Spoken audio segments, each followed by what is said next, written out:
राजस्थान विधानसभा चुनाव से पहले प्रदेश में पेपर लीक और मनी लॉन्ड्रिंग मामले में ईडी की एंट्री से सत्ताधारी कांग्रेस पार्टी और गहलोत सरकार में खलबली मच गई है। मंगलवार रात तक चली कैबिनेट और मंत्रिपरिषद की बैठक के बाद प्रदेश कांग्रेस प्रभारी सुखजिंदर सिंह रंधावा ने मंत्रियों के साथ इस मुद्दे को लेकर के अलग से चर्चा भी की।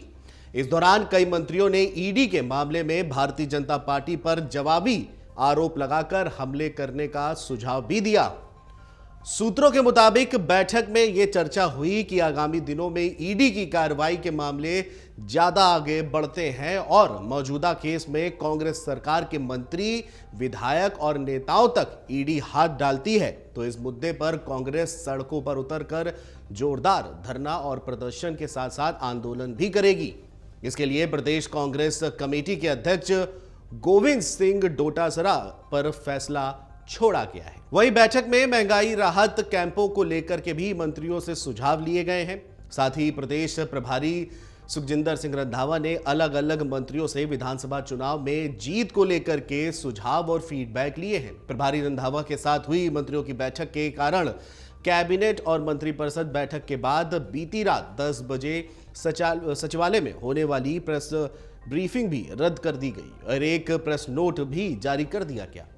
बैठक में सचिन पायलट के मुद्दों को लेकर कोई चर्चा नहीं की गई। रंधावा ने सभी मंत्रियों को अपने प्रभार वाले जिलों के साथ साथ निर्वाचन क्षेत्रों में सक्रिय रहने के निर्देश दिए। साथ ही पार्टी कार्यकर्ताओं और जनता की सुनवाई करने को भी कहा गया है। रंधावा ने सभी मंत्रियों को एकजुट होने की नसीहत भी दी है। उन्होंने कहा कि अब एकजुट होकर चुनावी तैयारी करनी शुरू कर दीजिए। प्रदेश कांग्रेस सरकार का कामकाज अच्छा है और योजनाएं भी अच्छी हैं। जनता सरकार के कामकाज से खुश है, इसीलिए इस बार कांग्रेस सरकार रिपीट हो सकती है। गुटबाजी नहीं करने और एक दूसरे के खिलाफ नहीं बोलने की भी सख्त हिदायत दी गई है। वहीं दूसरी ओर पेपर लीक मामले में लगातार तीसरे दिन भी कार्रवाई और ईडी की पूछताछ जारी है। प्राथमिक जांच में आरोपियों से जुड़े कुछ नए लोगों की जानकारी भी सामने आई है, जिनकी पड़ताल की जा रही है। ईडी की टीम के साथ सीआरपीएफ के और ज्यादा जवान अब शामिल किए जा सकते हैं, क्योंकि जांच के दायरे को बढ़ाकर ठिकानों की संख्या 28 से 35 तक भी पहुंच सकती है। बीते बुधवार को आरपीएससी के कुछ और सदस्यों और कुछ नेताओं से ईडी के अफसर पूछताछ कर सकते हैं। ईडी को शक है कि आरपीएससी का सदस्य बाबूलाल कटोरा इतने बड़े घोटाले को अकेले ही अंजाम नहीं दे सकता है। उसके पास कुछ और भी स्टाफ और सदस्य मिले हो सकते हैं। बुधवार को ईडी की टीम जयपुर में कुछ नेताओं और उनके परिजनों से पूछताछ कर सकती है। जयपुर में 4 ठिकानों पर सर्च भी की गई। ईडी को अब तक की जांच में यह पता चला है कि यह पूरा मामला मनी लॉन्ड्रिंग से जुड़ा हुआ है। साल 2021-22 में अलग अलग जिलों में 5 जगह जमीन खरीदने की भी जानकारी सामने आई है। बाबूलाल और उनके बेटे और परिवार के अन्य सदस्यों से इस बारे में भी ईडी पूछताछ करेगी।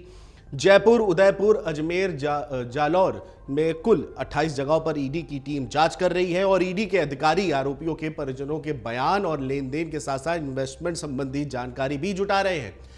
ईडी को पेपर लीक और रुपयों के भारी मात्रा में लेन देन के सबूत भी मिले हैं। वहीं मिले सबूतों और दस्तावेजों के आधार पर ईडी की ओर से प्रारंभिक जांच भी दर्ज करने की तैयारी है, जिसके बाद सभी आरोपियों से ईडी के अधिकारी खुलकर पूछताछ भी करेंगे, जिनके खिलाफ उन्हें सबूत और दस्तावेज मिले हैं। इनमें कई राजनेता और ब्यूरोक्रेट्स, अफसर और कर्मचारी भी शामिल हैं। जानकारी के मुताबिक ईडी के कुछ टीम रीट के पहले और बाद में हुई भर्ती परीक्षाओं की जांच भी कर रही है। शक यह भी है कि परीक्षाओं में भी नकल और घपला किया गया होगा।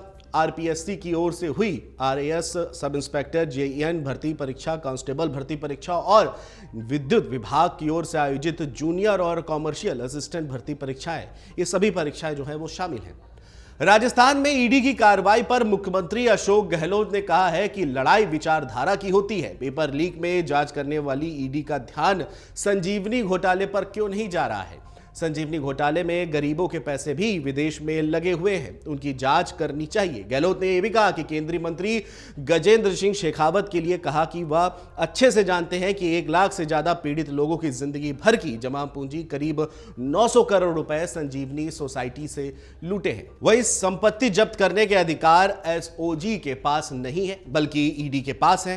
राजस्थान एसओजी ने पिछले 2 साल में ईडी को 5 बार संजीवनी सोसाइटी से जुड़ी संपत्ति जब्त करने का आग्रह किया है, लेकिन देश भर में विपक्षी नेताओं के घर छापे मारने वाली ईडी ने अभी तक संजीवनी घोटाले के आरोपियों की संपत्ति जब्त नहीं की है। कुल मिलाकर के राजस्थान में जिस तरह से पायलट और गहलोत विवाद के बीच में ईडी ने एंट्री ली है, कहीं ना कहीं कांग्रेस के खेमे में भी खलबली मची हुई है। वहीं सीएम गहलोत ने ईडी को नसीहत दी है कि संजीवनी घोटाले पर ध्यान आखिरकार क्यों नहीं जा रहा है। मन से उजाला कर चले, मन से उजाला कर चले, एक अमर उजाला कर